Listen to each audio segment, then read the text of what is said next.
my friends. Welcome back to Trace Your New England Roots, and welcome to part 2 in our journey through New England genealogy and nursery rhyme history. If you watched our last video, you know how a simple postcard led us to the doorstep of Mary and her famous lamb's birthplace. And today, we're going to be digging deeper into the roots and branches of the Sawyer family tree itself. We'll learn more about who Mary Sawyer was and discover how her family helped to shape the legend. But before we do, be sure to click on the like and subscribe buttons and utilize the YouTube's new hype features to support this channel. Doing so helps me to continue to bring you great content about your New England ancestors. Help you to learn about local history in New England and how, as budding family historians or genealogists like me, find the best resources for your research. Clicking on like and subscribe helps the YouTube algorithm share my content with other people just like you. So, let's jump right in. The Sawyer family stands among the oldest in Sterling, Massachusetts. Their homestead, first built in 1756 by Mary's grandfather, Ezra Sawyer Jr., who fought and died in the Revolutionary War and served as the heart of the family for generations. Mary Elizabeth Sawyer was born here and grew up right here on this land, surrounded by fields, farm animals, and family tradition.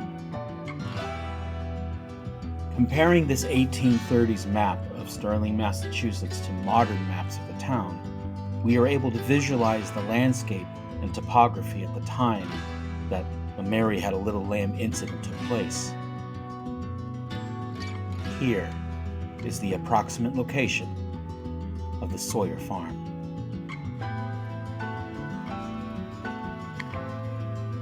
Mary Elizabeth Sawyer was born in the year 1806. Her father was Thomas Ezra Sawyer, a farmer whose own roots ran deep in Sterling's history, and her mother was Elizabeth Houghton, also of Sterling descent. The Sawyers remained connected to the town for centuries, owning the homestead until the late 19th century. To solve this mystery, I wanted to verify as much information as possible by comparing information I had with authentic vital records. Plenty of stories and narratives have been written over the years. I wanted to confirm that it is possible that Mary Sawyer could be the inspiration to the poem. And as a genealogist, I look at facts through genealogical research using census records, birth, death, and burial registers, and family archives to build a vivid portrait of a family that shaped a legendary tale. Mary's story, from Sterling's post-revolutionary years through the boom of the railroads, the Sawyers saw it all.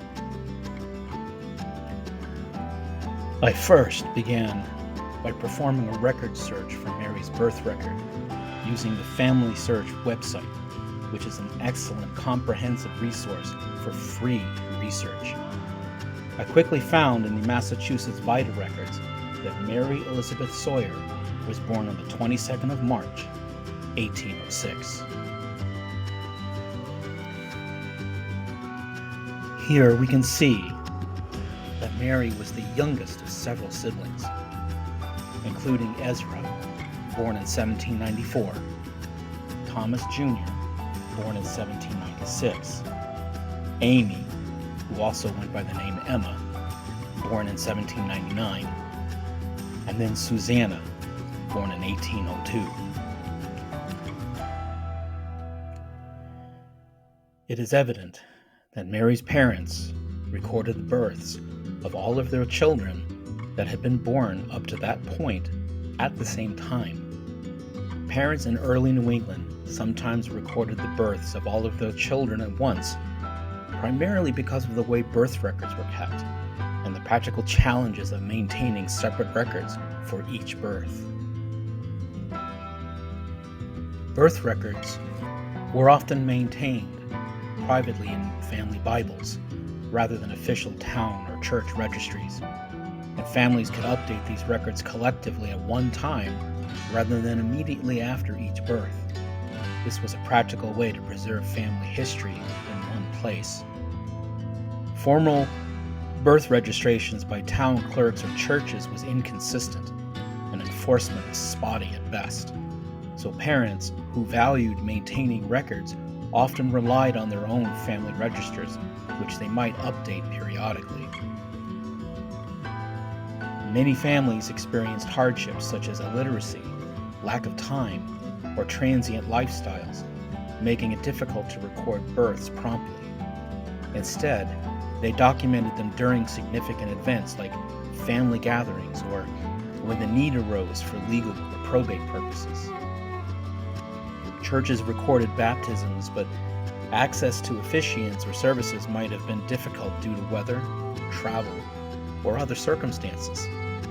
So some parents waited to record or baptize multiple children together.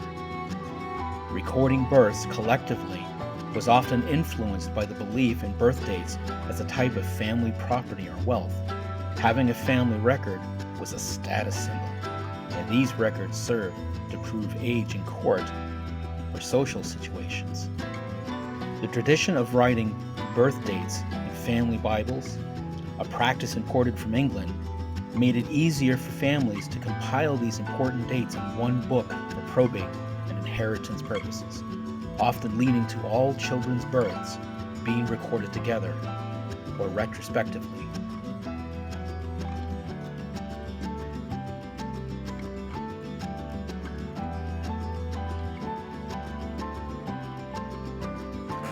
So, according to this record, Mary had several siblings, living together on the family farm.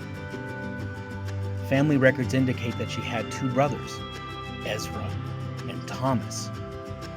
Could one of these be the same mischievous sibling who encouraged her to bring her little lamb to school?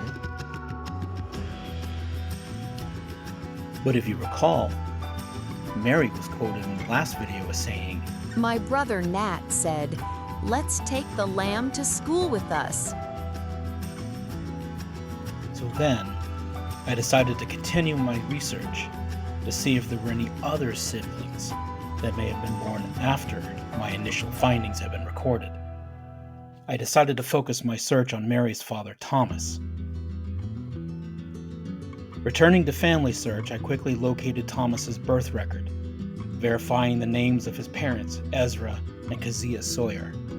Clicking on the record, I confirmed that he was born on the 15th of April, 1766.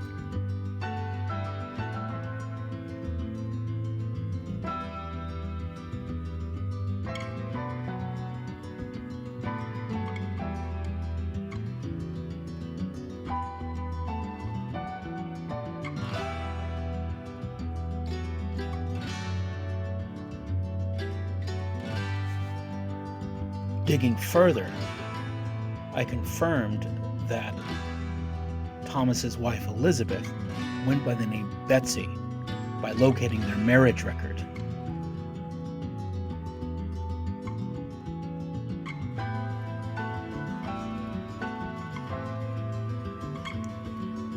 This search resulted in my finding two additional siblings, Nathaniel, born in 1808, and Luke, born in 1815. Now Nathaniel looks to be a match for Mary's brother Nat. Clicking on his birth record confirmed that he and Mary share the same parents. So, genealogically speaking, it is possible that Mary could be the same Mary depicted in the poem.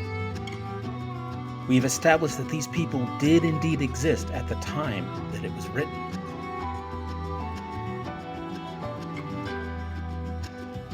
Mary would grow into adulthood. She would meet and marry Columbus Tyler, a native of Vermont, who worked as a steward at the McLean Asylum in Somerville, Massachusetts. They would marry on the 31st of March, 1835. Mary would become employed at the asylum herself as matron. The couple would work side by side at the asylum for over 40 years. The couple built a large house in Somerville. They would become founders of the city's first Unitarian church.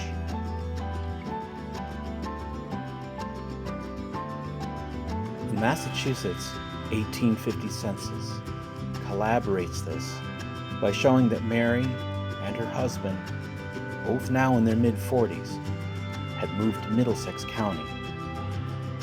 The census also reveals that Mary's 19-year-old nephew, Nathaniel, her older brother Ezra's son, lived with them at the time. I could not ascertain if Mary and Columbus had children of their own. Just at the present time, I simply could not locate any records. Mary would become a member of the Women's Christian Temperance Union and the Women's Relief Corps. She was also a founder of the Women's Industrial Exchange.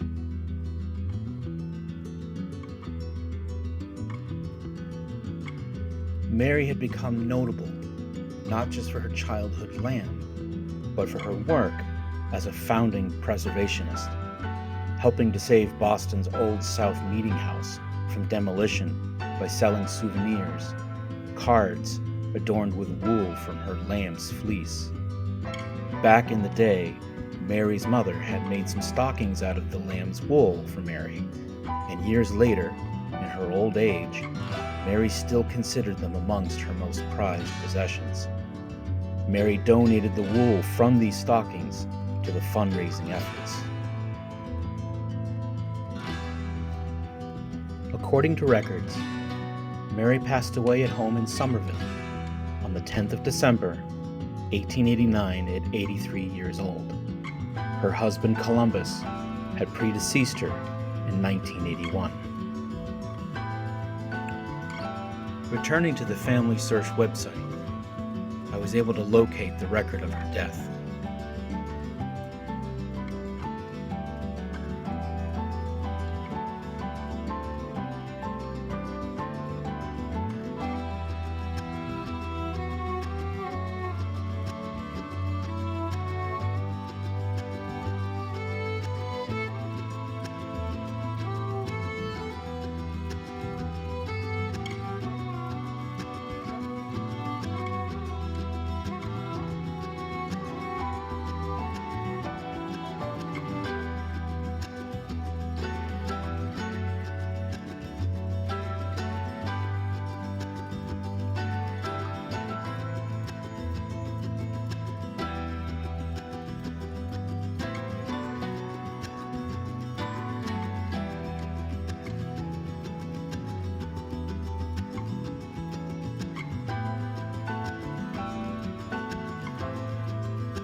After locating Mary's record on the Find a Grave website, I found that Mary was buried with her husband at Mount Auburn Cemetery in Cambridge, Massachusetts.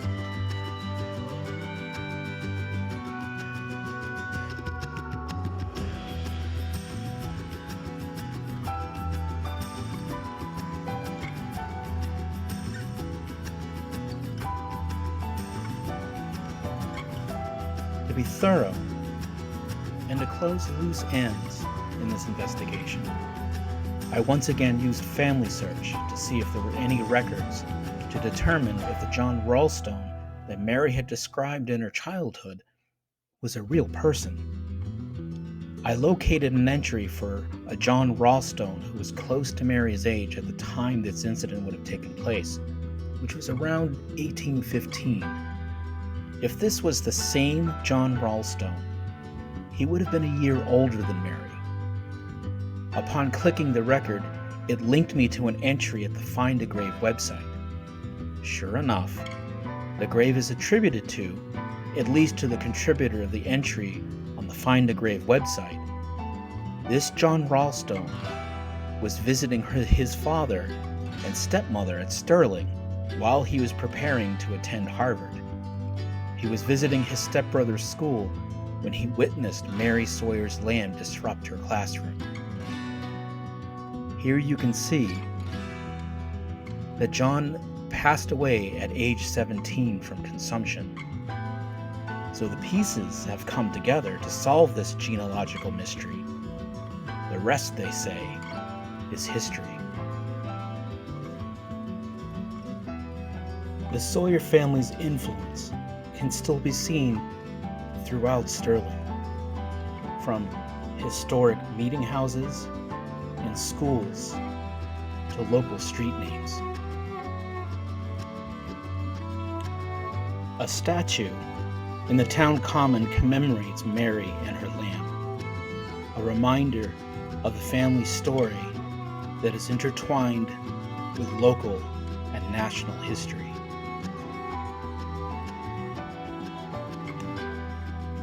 Descendants of the Sawyer family have maintained close ties to Sterling well into the present day. After the original homestead was destroyed in a fire in 2007, a reproduction was built on its site, preserving the legacy of the family for generations to come. I hope that you've enjoyed our journey through history, literature, and genealogy.